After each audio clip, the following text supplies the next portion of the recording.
Today I'm going to talk about gateway reading. There's an extra slide in here now. So this was going to be my introduction slide. We didn't realize that there was anything extra. Get an extra 15 seconds maybe? I don't know. Anyway, just like with drugs, a gateway reading is something that can start a chain reaction in a non-reader and get them involved in a world that they never thought that they'd become a part of in the first place. Say, for example, Sally never knew that the Hunger Games were based on books. Or you have Harry the Halo Hound, who has made Halo his entire life. Neither are likely to really classify themselves as avid readers, and they probably never have been.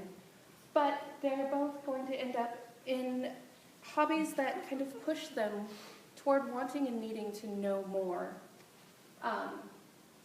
Rick Riordan, the author of the Percy Jackson series, stated that he thinks gamers and readers are looking for the same kind of thing, to be drawn into an intriguing story and to become characters in that world.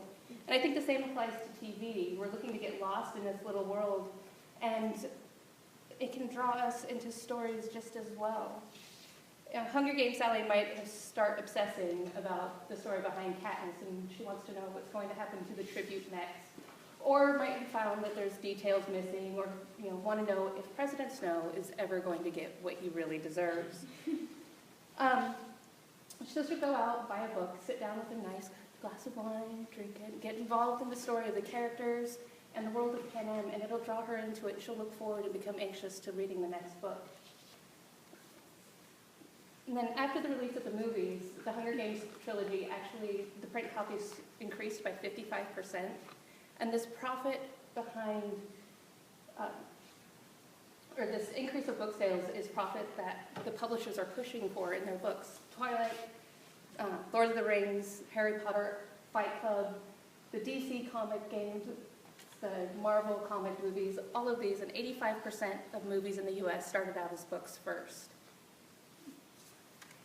So it starts a spark of inquiry. It's going to push the movie watchers and to go out and find out more. And in worlds like the Star Wars universe, there are plenty of books that have been written after the movies to get them involved. But TV is also another great place for this.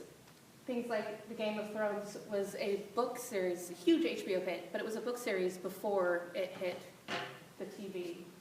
And in this world of happily ever afters in the entertainment industry, Game of Thrones is kind of brutal. And on a hipster note, I was one of those people who had read the series before the show came out. So when the Red Wedding Twitter responses started coming in, I, like many readers, was sitting back just cackling the entire day. It's probably my best day this year.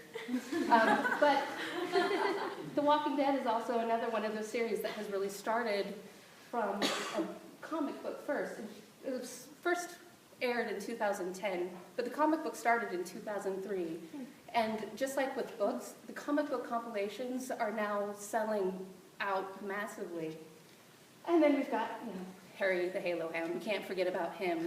In his pursuit to pwn those noobs, he's going to look up strategies, create his own, go on forums, maybe even buy a strategy guide to figure out why, or figure out how. So his obsession with Halo is going to push him into a realm that may not be reading creative writing, but he's going to be reading things that are relevant to his interests. And that's kind of what we want, right? We've got the World of Warcraft.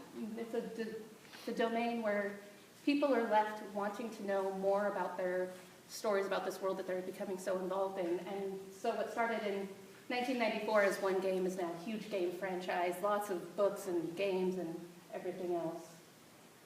P.J. Harsmo wrote Virus on Orbis, but I also created a video game at the same time. And in order to advance your character in the video game, you have to answer questions from the book.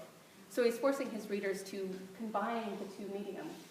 I had a classmate say, though, that video games were what got him interested in the power of writing in the first place. The Ocarina of Time was his story. For me and many others, it was when we were brought to tears in one of the Final Fantasy stories. But The Lost Odyssey is probably one of the better ones. It has 33 short stories written by an award-winning short storyist in Japan. Each of them are illustrated in the game itself, but none of them are voiced over. So you're having to sit and read these stories. So it's kind of easy to see, once you break it down, how movies and video games can get people involved in the reading world.